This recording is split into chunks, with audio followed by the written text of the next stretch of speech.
Hi there, how is it going? Welcome back to el podcast del Salón de Idiomas. Hi Rox, how are you doing? I'm fine. I'm very happy because I've been counting the number of episodes we've been having, and apparently this is like number 34. Yes, yeah, we're about to reach 40 episodes. Isn't that amazing? Yeah, it's really cool. I just remember I don't know how long it's been, perhaps like a year and a half, 2 years? Yeah, almost 2 years if I remember it correctly. Yeah. Look at them apples. Yeah, impressive, huh? Yeah. It was really fun because we were we were starting to become more invested into what marketing was like. And I remember that, Alonso, and you came and said to the whole team, it's like, well, firstly to me, and then to the whole team, you came up with a project of having a podcast, and it was really cool. Yeah, thank you. Look at that. It's been, I don't know. Yeah, and our beginnings were a little bit really humble, weren't they? Yeah. I guess that if you listen to the first episodes, the quality of the sound is going to be a little bit lower. But we're using kind of like these small microphones, and we were like sharing it back and forth. You don't see that because it's only audio, but yeah, and we will have just audios. I believe we started with videos, I don't know, after the 12th or something. The little trivia, I don't know the number, but I know that it was about AOI. Okay. Yeah, so you can watch that if you want. You can take a look at it and see our faces for the first time. Yeah, and guys, if you don't know us yet, we have been talking in different episodes about plenty of stuff. But we have it's a twofold thing. One of them is talking about official exams, and the other one about general aspects of English or learning the language, or I don't know, really interesting things. So we invite you to take a look at the whole episodes we've been recording so far. Yeah. So now, Rox, let's cut to the chase and tell me, why else are you so excited today? Well, because we've got some really cool news. We've officially became an official test center, Trinity. Yeah. Official test center. Well, it's been like a couple of weeks now, but we're still getting the hangs of it because, as you may already know, we are official test center for several exams like Language Cert or Oxford, and it takes you a while, to get used to how that works. Yeah. Because we are used to preparing for the exams, but when it comes to preparing the exams, and having a bit of a responsibility over there, because in the end, we have to provide everything correctly to Trinity. So yeah, exactly. Yeah. In the beginning, everything feels like you're completely out of place and you don't know how to do and how to do it, but eventually it just becomes Tuesday or Saturday in our cases. Yeah, Saturdays. That's when we usually carry out the exam. We've been doing almost 30 sessions for an official exam, which is Language Cert. And I remember still the beginnings really humbly. I think the first 10 sessions were still a challenge. Am I getting it right or not? Am I getting used to the timings or not? Do I do enough for the students to get, laid back and relaxed? Because that's quite a challenge. And you may say, whoa, who cares about that? Because they're going to do an exam. Yeah. And you're just focused on trying to do your best if you're the candidate. But for us, hosting the exam is quite a challenge as well, because you want to make everyone feel at ease within, the... Correct. Yeah, I remember the first time we had like a couple of technical hitches and I was like sweating like a pig. I was like, wow, am I going to deal with this? I really don't know what to do. But of course, on the outside, I was like, yeah, no, sure, don't worry. This is just normal things that happen every once in a while. Yeah, there you are. Everything's fixed. You see, there's nothing wrong. It's really funny because like the whole team, we want to show that we're professionals, at least, towards the rest of the candidates. And we already know each other, and you could tell, and I can tell when you are nervous and I'm nervous, but we try to look cool, like everything is okay, but that there's something not working correctly and you want to do your best. And yeah, even though we might look like cool cucumbers, we are more not dry pickles. That was a good one.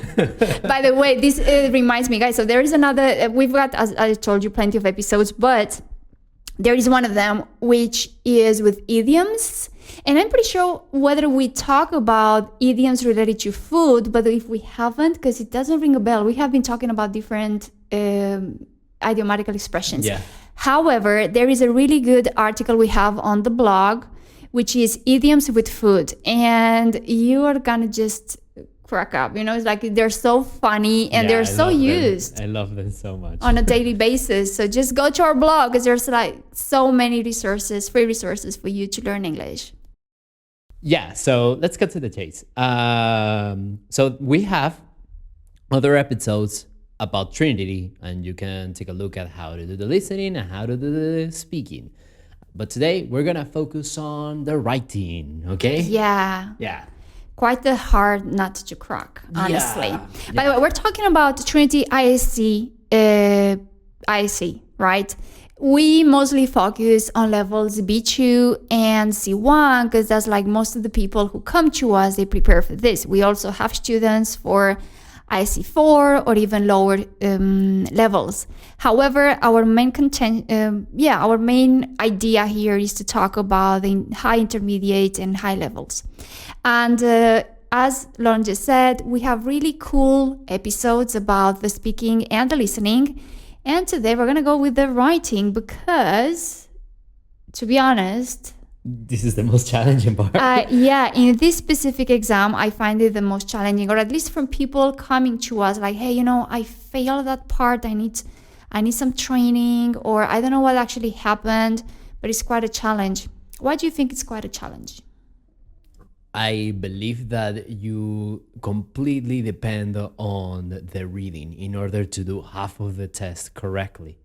Yeah. Because that's actually one of the main assessment criteria of part 3 of the reading and writing, or part 1 of the writing, depending on how you look at it. Yeah. Basically, it's called reading into writing. And here you're going to take a look at what you have done in one part of the reading test. And then you're going to be asked to write either a report or an essay and so on and so forth, right? Yeah. And well, this is actually one of the main aspects I have just mentioned about the assessment criteria. It is called understanding and using source materials. And this can have a score from 0 to 4. And of course, 0 is that you didn't do anything in the first place. Okay, so this is like the specific assessment criteria for the first kind of writing that you can encounter when doing Trinity ISE. Okay, so that's really important, as Lon just said, because it's a mixture of understanding the previous reading and conveying that and transforming that information in the first writing. So that's really important, guys. Just pay attention to it. Yeah. As a matter of fact, this is taken from the Trinity College website, and it says, in order to get a 4, you need full and accurate understanding of all sources and appropriate and accurate content selection. Okay? So make sure that you're going to use the words that are there, but in your own terms. Of course, you might stumble upon a couple of words that you need to recycle. Yeah, that's completely normal.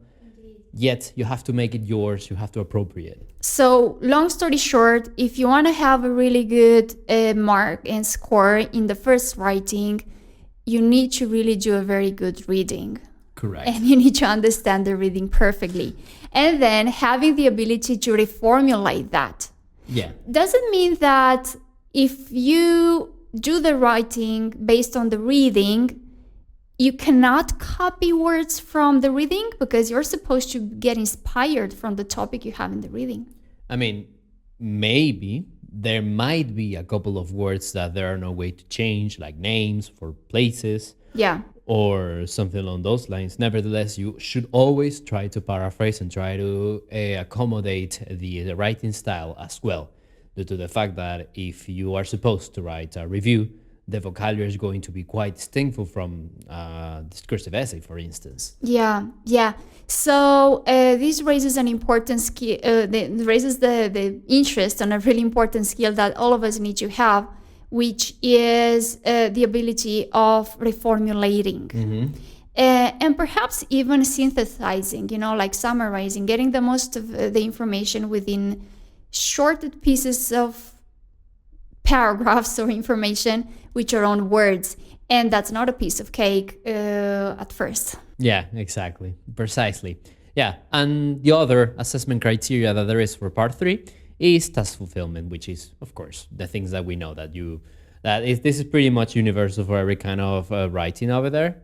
Just making sure that you are writing what is supposed to be written, Yeah. and that you're not having grammatical mistakes and all the things that you might take for granted. Yeah, but it's funny because we may take for granted that, you may take that for granted. However, in the end, it plays it's a key factor. And honestly, if I were to say why some of our students might not be fully prepared for the writing, at least in this specific exam where writing plays such an important role, is because when correcting the writings, and we'll be talking about this a lot more, you know that there's no logic, sense, and coherence, and that actually is like the worst thing you can do when it comes to not fulfilling the task, not being coherent enough, and not answering to what you're being asked. Correct, exactly.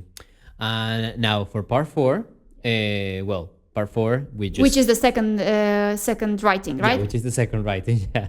So part 4 for reading and writing, or part 2 of only writing. The long writing, right? Long writing, yes. Speaking of which, how many words do we have for part 3 and part 4 to make sure that we have a correct distinction? Well, correct me if I'm mistaken, because I have many exams in my mind, but is it around 230 more or less? Yes, okay, correct. Okay. When it comes to which level? C1? Both, actually. Okay. Yeah, B2 and C1, correct. Okay. I do have to admit, my forte is C1. That's for most of my students. Yeah. Now, for this part, the assessment criteria is task fulfillment. We have already mentioned this. Yeah. Organization and structure, and just to have the correct amount of paragraphs, the information of each paragraph is where it should be. Pretty basic, and actually this applies as well to the previous writing. Yeah, pretty much. I guess I didn't want to show that they need many more assessment criteria, but... Yeah. Yeah, and then you also have language control, okay? Okay. And this is pretty much that you have a vast vocabulary of whatever topic you have on the kind of vocabulary that you have to use. This is where you can show off, honestly. I mean, you are kind of conditioned in the first kind of writing, you're conditioned by the reading, which makes sense because in the end, part of your writing depends on that, on what you have previously read. However, in part 2, or the long writing, that's where you can just show your whole abilities. So if you've learned plenty of nice formulas in your classes, that's where you can just show them off. There you are, exactly, precisely. But of course, that depends on what kind of writing you're going to go for. And what we have here is that we have an essay, an article, a letter, a report, and a review. However, this is where people tend to struggle also quite often, due to the fact that they might be told, write a letter. That is extremely ambiguous, as well as with the essays. They only tell you to write an essay. Yeah. But there's a little caveat there, right? Yeah, indeed. And that's because, the statements are really generic. You can figure out what you need to do, like if it's a letter on a review. I mean, that's quite a big difference. So you can actually distinguish what your task is there. However, we can get into hot water when it comes to writing essays. Because, and I'm pretty sure that if you haven't got experience preparing for the exam, you may just think, oh, that's a piece of cake. I know what an essay is like. I've been preparing for Cambridge. And I know I have to talk about the pros and the cons. Well, okay, stop. Oof. Stop. Be careful. No. And that's what makes it difficult. Yeah. That's what makes this specific skill of this specific exam difficult. Yeah. Since what if the essay says something like, explain the impact of advertisement depending on the point of view of consumers and sellers? Yeah. But you have to talk about pros and cons of what? No, but it's funny because the first thing that may come across, you may think of would be to talk about pros and cons. Correct. Because when you hear an essay, you think about pros and cons. Yeah. However, it's not always the case. And that's even what's even worse is that if you believe that's the case and it's not, immediately are going to fail. Yeah, because you don't fulfill the task. Exactly. There you are. The basic assessment criteria. So we have different types of essay. What do we have? Well, thankfully in Trinity we have just 3 kinds of essays. However, when it comes to essays in general, like in Google, you can have like 20 kinds of essays. Yeah. But that's not the case yet, and hopefully it won't be. Okay. So give them ideas. No, it's like just feel grateful that you have just 3 kinds of specific essays you can find or encounter in your exam. So the typical one might be the argumentative essays, which might be actually the one you're used to. You know, like if you prepare or you've been preparing for Cambridge exams, you may know what we're talking about. Mm-hmm. Pros, cons, and strong opinion. You give your strong opinion about that. Now, how do you know that in that generic statement your writing has, you have to write an argumentative essay? Well, I mean, you have said it, so you have to give your opinion about it, basically. And in some cases, they're going to be even more evident by asking you to provide the pros and cons. That's it, yeah. At times, the statement can be a bit vague, like blurry, so you wouldn't know. But when you have the line of give your opinion, that's basically a given. Argumentative. Well, by the way, that raises the question, does it mean we have to talk about pros and cons, or is it enough just talk about pros or just about cons? Well, yeah, there are some people that actually tend to have like a really strong posture of the topic, like they only want to talk about positively about this aspect. Yeah. Or for instance, if they have to write an argumentative essay about the contamination, they are of course not going to say that this is pretty cool. What I recommend when you're writing an argumentative essay, in order to have a more holistic approach, is to have a strong opinion, yes, like what is your position on the topic, yes, but also consider the other part, okay, a little bit, just to kind of like explain that this is also a reality, nevertheless, that this is not as prominent or as relevant as what you are standing for.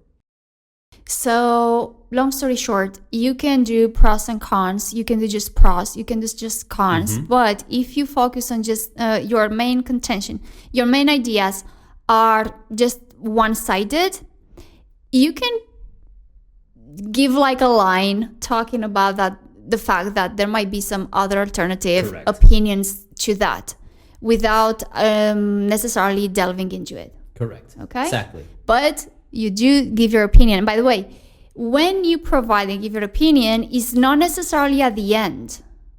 You can even say in the first part, in your introduction, what your side is. As a matter of fact, every time I have to write an essay, I always deliver my opinion in the very beginning. If it's an argumentative essay, of course. Yeah, there you go. Okay, so that will be with the argumentative, which, as far as I see it, is like the easiest kind of essay. Yeah. Now, the prompt that I gave you a moment ago is kind of different, right? About the advertisement. What kind of essay is that? Okay, let me just gather my thought, but if I'm not mistaken, that might be a discursive essay? Correct. Yeah, when we're like having the opinions of the sellers and consumers. Yeah, that's it. So just remember, it is actually, you can just focus on the very first, on the very name of it. Discursive. It's not argumentative. There's no fight there, okay? You just discuss, you just talk about something. Now, usually over here, what I like to do, at least the advice that I give to my students, would be to talk from the perspective of, like others, like Correct. Scientists believe this or whatever. Professionals argue that, or out of the thought that. Yeah, let's try to provide specific backgrounds rather than individuals or people. Yeah, exactly. That would be a little too vague. Should we give opinion in the discursive essay? No. No. No. I mean, I don't even recommend mentioning who you think could be right among these people. Like, I believe that it should be as neutral as possible in order to also give it a stark difference from the argumentative essay. Indeed. Well, however, what makes a difference, and you realize that we're talking about discursive and not argumentative, firstly, they won't be asking you about your opinion. And secondly, most likely, they might ask you to come up with a solution. There you are. Correct. Exactly. Which, by the way, the solution will be just analyzing the different standpoints of different people who might even think the same, I don't know, but without focusing on that specific quarrel that you can find in an argumentative kind of writing. And do you think that some kind of a possible solution could be like finding a common ground between them? That would be cool. Yeah. It depends, again, on the topic. Yeah. Yeah. Okay, so that leaves us with the last kind of essay. And I don't know about you, but I actually believe that this one is the easiest. Do you? Yeah. I wouldn't know. You may run out of ideas. Okay, so the last one is the so-called descriptive essay.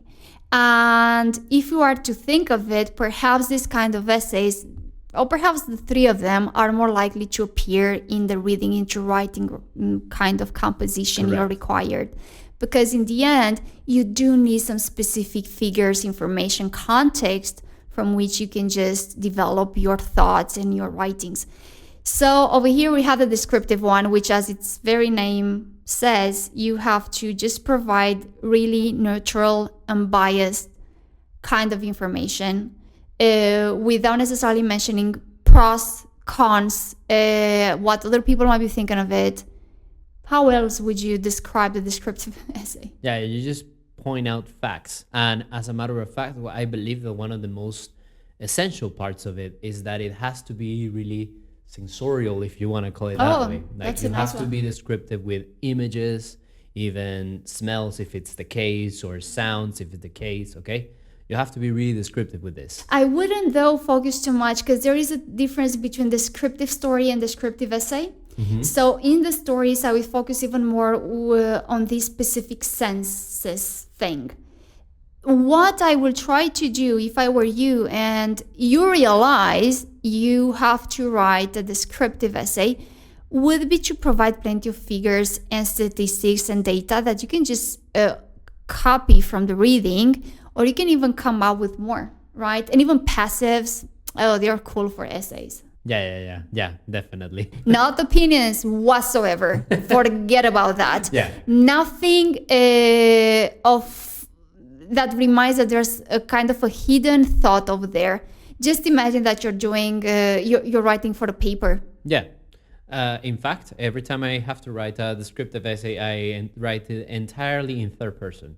I never use the first person, and I think that that's also why I believe that it's easier. You don't have to balance it out. It's like, do I use first person in this sentence, or what should I do now? Just keep it. No, that's really cool. By the way, do essays need to have a title? Yes. Yeah, they do. Essays or all kind of writings? The only thing that I don't really think that needs a title is a letter. Yeah. I would write a title for everything. Yes, you need a title for everything. Yeah, even reports, even that they can be as simple as, I don't know, contamination, a report. Of course, that may be a little too simple, but still, it's a title. But still, it's a title. Yeah, so you do need to come up with titles. And as usual, if you're not inspired at the beginning, you can just do it at the end, as long as you don't forget that you have to write a title. Yeah. And I'm bringing up the contamination because the environment is a very common topic. So just keep that in mind.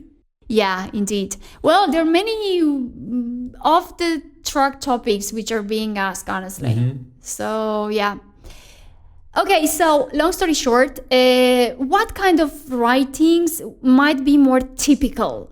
Okay, all of them, but typical in the reading into writing. So the first kind of writing you can have.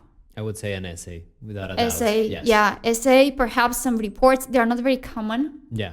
Like when it comes to percentage thing, I think just once I had a student who encountered that in the exam.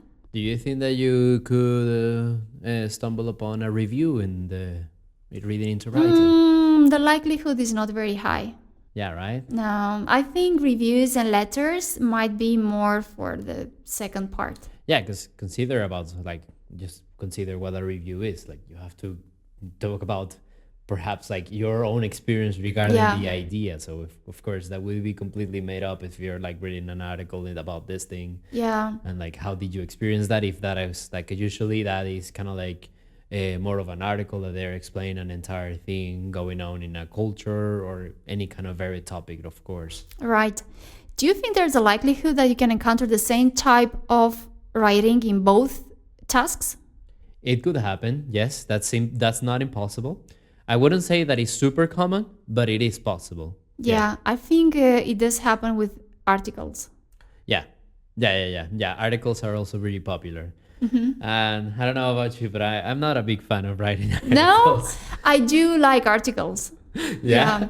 I love articles, but I have to admit that at the beginning, it took me a while to wrap my mind about it and come up with some formulas on how to write an article, because in the end, and that's the reality, what you need to do this, like you will be repeating and doing plenty of writings when you prepare for the exam, but then as well, you'll have to know what kind of formulas you need to use in each specific kind of writing. And at first, but that was like years ago, it was a bit tough to figure out how I will start the writing. But then I got the hang of it. And I think it's a combination of abstract rhetorical figures. Yeah, exactly. Ask some rhetorical questions. Yeah, exactly. But that's the thing. Like, I believe that the other kinds of writings can be so formulaic, and they have like a really well established structure that you just have to, like, I don't know, fill the blanks of like, have I done this? Have I done this? Yeah. But then with the articles, they tend to be a little bit more open, which of course, it might be fun to some extent, but when you have to like write a bunch of them, then I believe that it's like, I cannot like turn off my brain and just write this without even thinking. I have to like... Completely agree with that. Yeah. And I know that for you who are listening to us, watching us, you might be just thinking of what's the easiest way of actually writing a really good article and get my pass and forget about everything because I need my C1 or my C2, whatever. Well, honestly, there are formulas for that as well, and they can sound really cool. And my recommendation is to try to stray away from the typical formulas. Stay away and stray, go away from, I don't know, in today's world, nowadays, holy cow, all of them are like that. Yeah. We make quite sometimes we bend over backwards with our students trying to leave behind some old bad habits. Totally. Yeah. Yeah. So, okay, I don't know. What else would you add regarding the writings in Trinity ISE? Well, also differentiating the two different kinds of letters or emails. If you have to write a letter or email, it's the same thing. You just have the different name. You write an email or write a letter, but they're essentially the same. So don't worry about it. It's not like, how do I write an email versus a letter? I don't know. No, don't worry about it. Yeah. But there are also three types of letters in the writing test, which is the informal letter, the, let's say, normal formal letter, the formal letter, and then you have another one, which is the letter to the editor, right? Okay. Yeah, that's a cool one, and honestly, it's not difficult at all. No, but how would you differentiate, for instance, a letter to the editor versus a formal letter? Well, it's a letter to the editor. It's actually pretty similar to providing your opinion. It's just an opinion letter, if you like. Yeah, correct. And the format just changes a little bit due to the fact that you always have to remember to add the subject, like what's the reason, like kind of like this is where you have somewhat of a title for your letter as a subject for the editor. Yeah. And of course, you also want to butter up the editor a little. It's like, your prestigious magazine or your fantastic newspaper, whatever. Yeah. or the web page of the university. I don't know. It depends on the statement that you're required to whom you have to address to.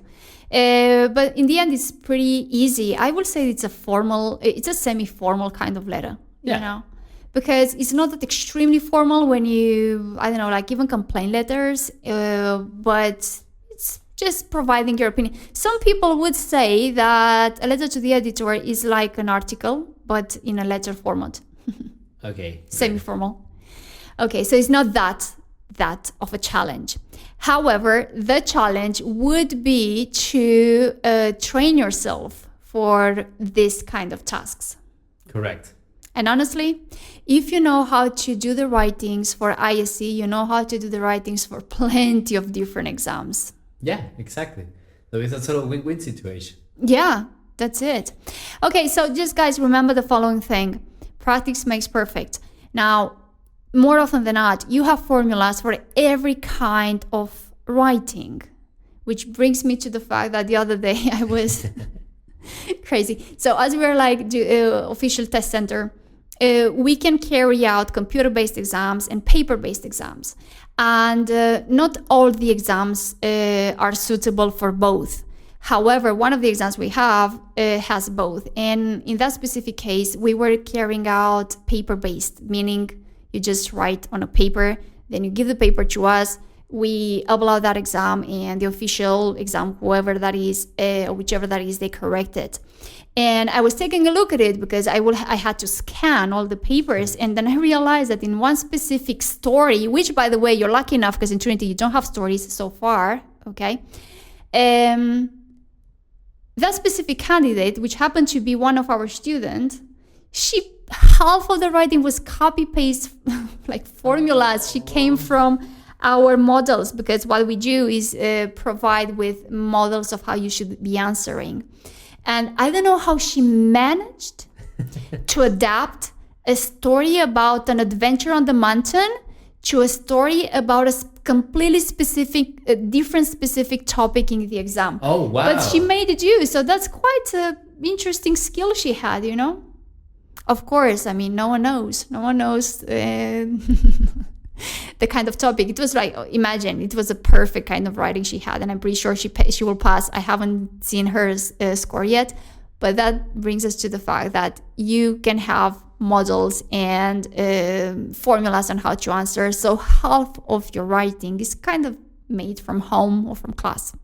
Wow, that's actually really impressive that she was able to kind of like organize everything in a coherent fashion. I was actually kind of afraid that you were going to tell me that she was just like writing all the formulas that she learned and with a kind of like in a nonsensical way. Yeah, so imagine this, I don't know, the high abilities, the high cognitive abilities this person has. Impressive. To do so in the exam without actually knowing what she's going to be asked, and to have a perfect writing by just adapting something she learned by heart. So imagine what a great writer she would have been if she really learned how to do the writing without actually copying models. Yeah, correct. Okay, great. So yeah, I think that with this, we pretty much wrap up all what this writing is about. Yeah. But well, what kind of like recommendations in general do we have over here?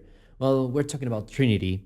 Therefore, it is imperative that you're going to just ingest a bunch of different content over pretty much anything. Yes. Yeah. Because Trinity is extremely varied. And as a matter of fact, I believe that that's kind of like the fun parts of this test, due to the fact that you end up learning a bunch of things about many different things. Yeah. This actually makes the exam, the process of learning for the exam is longer than for others. However, not as long as for others. So honestly, this is my favorite exam. Yeah, my favorite exam ever. Because I don't know, you got to cross so many abilities, and you can even have fun when preparing it, and you end up knowing and learning so many things that you could apply on a day-to-day once you finish the training for the exam and doing the exam and passing the exam. Yeah. Really enriching. Yeah, so you basically, long story short, you have to become a bookworm as well. There you have it, guys. So the best way of actually starting that is starting listening to our podcast. Yeah, exactly. And of course, once you have listened to our podcast, you can also come here and learn Do a everything. podcast with us. Yeah, sure. You're invited, guys. Yeah. By the way, we have some episodes with students, so go check on them if you want, and just, I don't know, come call us if you want to join us Yeah. on our episodes. But of course, we're here to help you prepare for the exam, and even you can even do the exam with us. Exactly. So you can do the entire thing. You get to know about the test through the podcast.